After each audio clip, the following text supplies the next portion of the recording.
Welcome, and thank you for joining us today to talk about advancing racial equity in Seattle. My name is Amanda Cage, and I'm the CEO of the National Fund for Workforce Solutions. For those of you unfamiliar with our work, we are a national network of 30 collaboratives around the country committed to innovation in the workforce development field. This network includes the Seattle King Workforce Funders Collaborative, who we will be speaking with today. Let me introduce Marie Kurose, who serves as the CEO of the Workforce Development Council of Seattle-King County.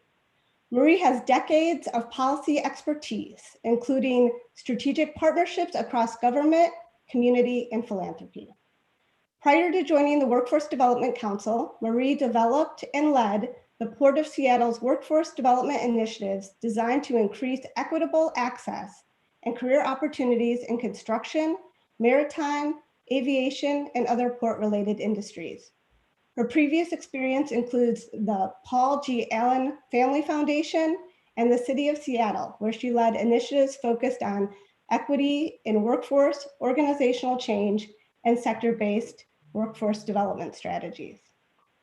Next to Marie, on my screen, we have Rich Stoltz, the Executive Director of One America. During his tenure, One America has cemented its status as one of the most effective organizing, advocacy, and civic engagement organizations in Washington State. Prior to One America, Rich worked at Center for Community Change, a national organization based in Washington, D.C. During that time, he focused on the intersection of policy, politics, and organizing across a broad spectrum of issues, including job and income support policy, immigration policy, infrastructure investment, and environmental justice. Finally, we have Tali Hairston. Tali engages the public and private sectors in organizational culture work through the integration of equity inclusive practices, metrics, and framework development, community building, and public policy leadership. So this work all started as a national collaboration with the National Fund, PolicyLink, Burning Glass, and the USC Equity Research Institute to do a comprehensive analysis of long-standing racial inequities in labor market outcomes. We did a national report and then dug deep in 5 communities: San Francisco, Boston, Chicago, Dallas, and Seattle. Nationally, there were some key findings. First, the growing diversity and changing demographics underscore the urgent need for racial economic inclusion. Second, racial inequity is a drag on economic growth. Third, COVID-19 is exacerbating pre-existing conditions. 4, higher educational attainment is insufficient to eliminate workforce inequities. And finally, automation, which accelerated in the wake of the pandemic, disproportionately places people of color and immigrants at the risk of being dislocated from their jobs. So I'm excited today to dig into the Seattle report. Marie, I'll start with you. I understand the timing of this report intersected nicely with Seattle King's strategic planning process. Tell me what the Advancing Workforce Equity in Seattle, a Blueprint in Action report revealed. Great, thank you, Amanda. And I want to thank the National Fund for the opportunity to be part of this critical work, and also the partnership with PolicyLink and the rest of your team and the support from JP Morgan Chase. So it was really, this project was very timely. I was hired in July of 2019 to lead a major organizational change and transformation of the Workforce Development Council with a vision of building a shared regional workforce agenda that was meant to address the growing racial economic disparities and really centered on data, industry, community partnerships, and racial equity. So it was just very well aligned. And then timely also because the onset of the pandemic really brought these issues to everybody's attention. It made it more important for us to do this work. So when I launched, I was, about to launch a strategic plan, and it really became a strategic regional economic recovery plan. So great opportunity. The work we had started with the National Fund and this project pre-COVID really created kind of this grounding as a baseline for the work that we kind of carried out and embedded in our strategic planning process. And it was really about looking at the data. The data tells the story of the changes in our economy and the community that I've seen growing up in Seattle. I'm one of those few Seattle natives, born and raised here. Third generation native, so it's really, and also both in my 30 years, like in actually over 30 years, it's just starting to age myself, in kind of workforce development related fields. So I started in direct services, doing job development, running, inner city youth programs, et cetera, but also then moved into policy. And I've seen all of these changes take place, both just in terms of the economy, but in the makeup of our community. I grew up in the center, we called it the CD, which was the community where most people of color lived because of redlining and exclusionary racist housing ordinances. And so our region, our community has changed significantly. And while people looked at our region as this, we're on the map as being this rich region with, great technology and global connectivity and a very diverse community, the reality underneath that data, there's a different story. So you mentioned the growing diversity. We are a very diverse community, although Seattle proper is growing to be one of the whitest communities nationally. And that is directly related to kind of our conversation. And oftentimes it's separated from it. But we have the lowest percentage of Black residents than we have in decades in Seattle. And I'll talk a little bit about that connection of our economy and how this is like coming to bear. So as we talk about our diversity, I think it's very important to also talk about we have a very large proportion of immigrants and refugees in our community, and also a large percentage of Asian Pacific Islanders. So we really worked with Policy Link and National Fund and wanted to really drill down on that data. Well, we all talk about disaggregated data being important. It's going even further. Within the API population, there are two very different stories. Those that are like at the top in terms of wealth and access, and then those that are amongst the lowest paid workers, right? So there's huge differences within that population as well as within the immigrant workforce. So, and immigrants show up under Black, Latino, Asian Pacific Islander, and they don't typically disaggregate that. So it was a great opportunity to be able to get that kind of drill down data to actually tell the story of what's happening. But also as our future, we know we are increasingly going to be diverse and continue to have a large immigrant workforce. So unlike, very much like the tale that we've heard from the other cities, is we have been seeing this huge divide, great growth in some areas, but growing inequality. Seattle, I think one of the highlights is that we have a overall shortage of good jobs. There aren't enough to go around. So even at, pre-COVID, when we were at so-called full employment with like 2.5% unemployment rate, the reality is many of those workers were being in jobs that weren't even providing a family sustaining wage. Right? So we have seen kind of this huge divide, both in terms of limited opportunities in high wage jobs, but also the job quality is kind of the gutting of job quality. Right? And then again, both growing in income inequality, and you throw in race and you see huge disparities continue to grow. Yeah. But we also, I think that, Go ahead. We've also seen that people in the workforce world, there was a time we talked about skills gap and the, silver tsunami. Well, the data really shows that it's not just about, skills. It's really race matters. Regardless of educational levels, you see disparities in the wages of Black, Indigenous people of color compared to their white counterparts.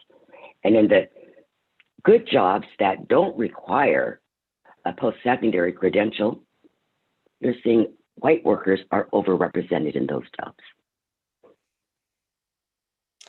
So I think it's really important that these reports, the focus of the reports were really about disaggregating data, because once you sort of dig in there, you see different stories emerge. And Seattle saw that not just across communities, but sometimes within racial groups. Tali, this next question's for you. You're sort of an expert in thinking about equity data. What's your approach? And what are the metrics you're hoping to capture and to better understand in terms of really looking at that next layer of data? Yeah, I think in terms of looking at the system, once you disaggregate the data, it allows you to look at the system a little differently. And being kind of the research activism and research advocacy person, I definitely think about how the metrics we tend to look at first point us towards a different type of approach. So once you disaggregate the data, you really need to then talk about targeted approaches. And I think what our report identifies are that there's a lack of targeted approaches where the data shows kind of an approach to say one size fits all. And while it may benefit the whole group equally, it doesn't equitably benefit those who are on the front lines. It doesn't equitably benefit those who are most exposed to COVID, those who have pre-existing conditions, those for whom the system is already fragile. And so the data would say that we need a targeted approach and that we need metrics that also follow those targets. And without a targeted approach, we simply continue to measure generalizations that show improvements for some, but don't catch the inequities that are more systemically oriented to those on the front lines, which are largely women of color, women who are in immigrant refugee populations, and then men of color, and particularly Black men. Can you, one of the things I love about these reports is they really present unique solutions, right? So when you look at the 5 cities where we worked, there was some overlap, but there are things that are really, really localized to that community. And I love this idea of targeting, because one of the things that came out was that you had to have these targeted solutions. And I'll open this up to anyone. Can you give examples of like different targeted solutions, right? Because it isn't a one size fits all. Like, can you give some examples of like how programs might be targeted differently for different groups of people? Rich, I'll let you, I got a bunch of them, but I'll let you go for it. Sure. Thanks, Tali. And thank you for the question, Amanda.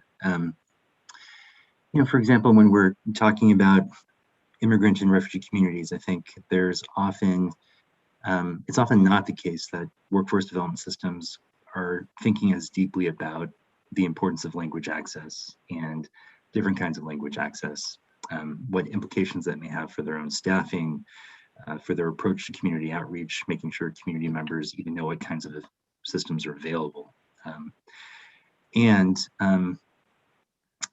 Best practice in immigrant integration strategies related to workforce often tie language learning directly to workforce development training in context, as opposed to, as opposed to like just a class for that class's sake, in English learning, for example. And then the data provides additional overlay around which industries it makes sense to focus on, which communities, if the data is aggregated, which communities are not being served, and how different policies are impacting different communities in different ways. One thing I would add to what Tali said, which I completely agree with, there's another element to the process that's been happening in Seattle, and Marie has played a pretty significant role in this. And she mentioned this transformation process with regard to the Seattle Workforce Development Council. And I think what was unique about it and what's reflected in the report is a significant emphasis on the role of community in building the infrastructure within community. Because the best data in the world that provides insight into everything you would want to know only gets you far enough to have data.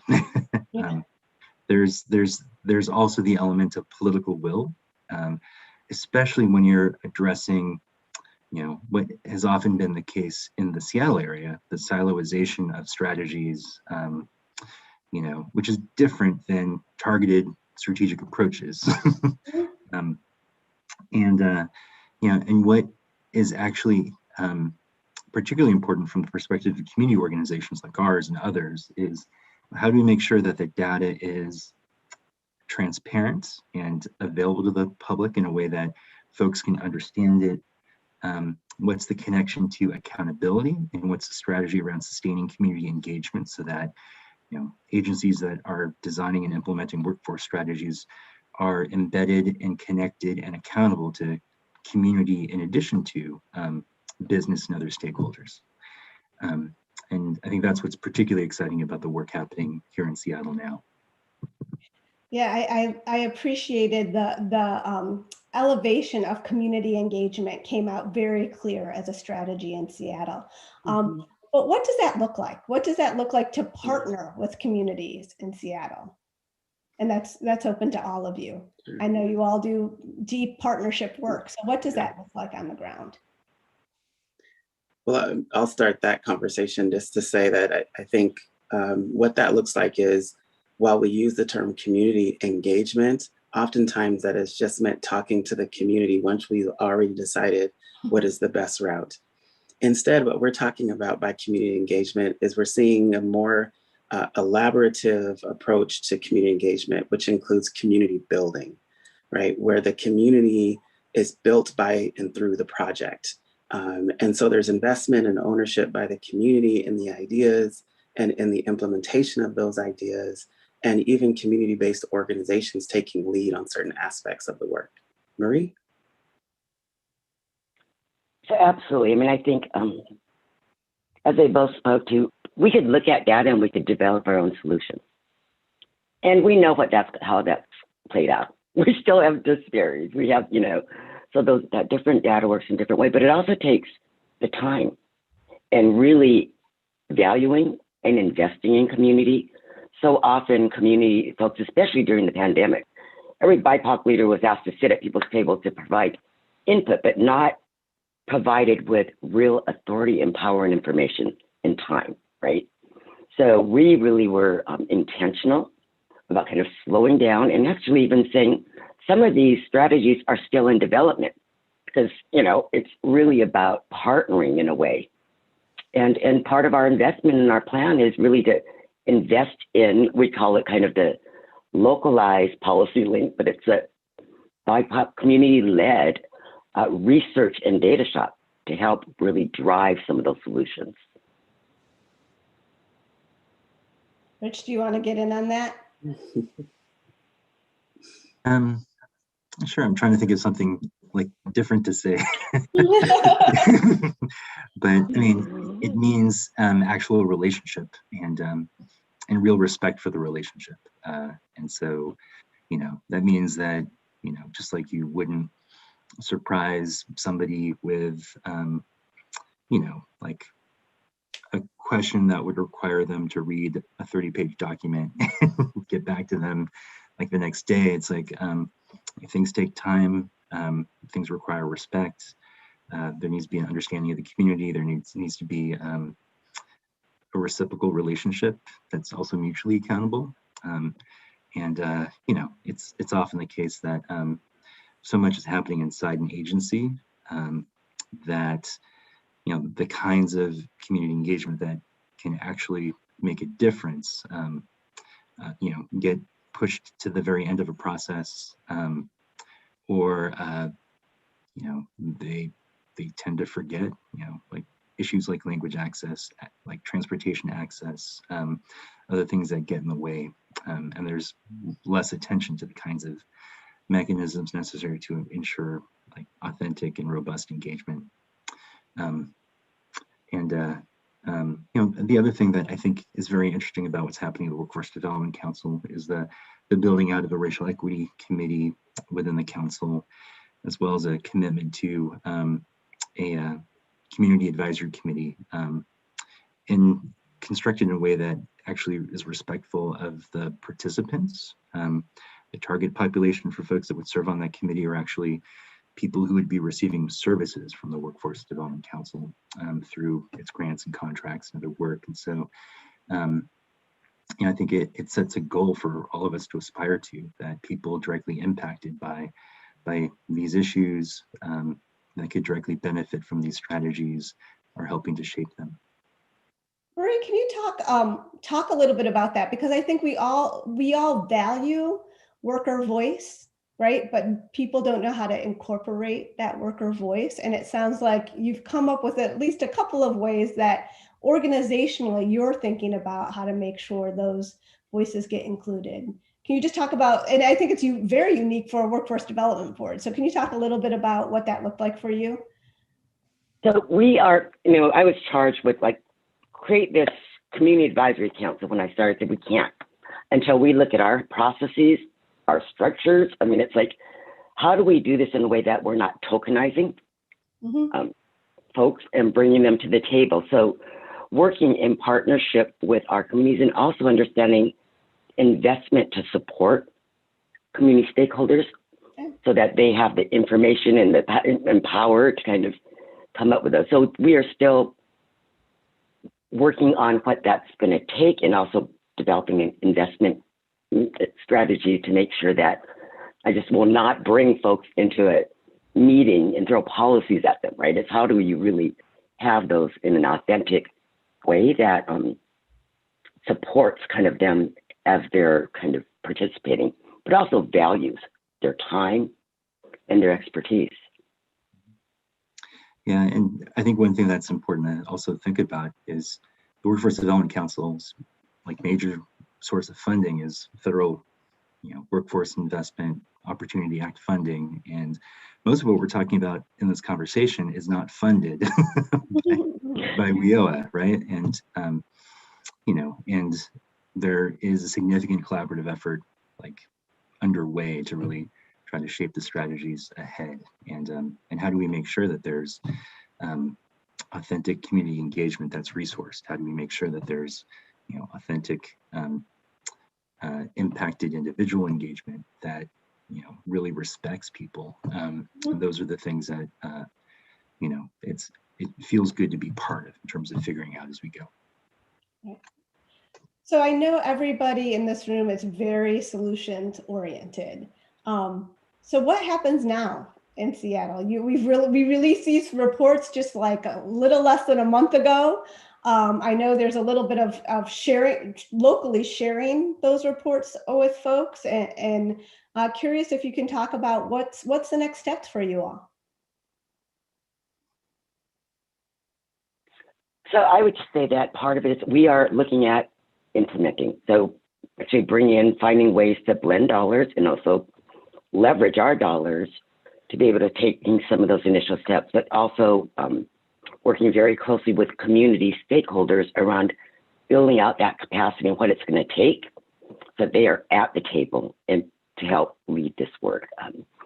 And one of the efforts, because, as there's this, huge attention around race and anti-Blackness and structural racism right now, we are collectively community, and I always see myself as part of the community and part of the institution, but collectively working to bring some of the industry leaders to the table to partner with the community, but do it in a way that is led by and informed by the community.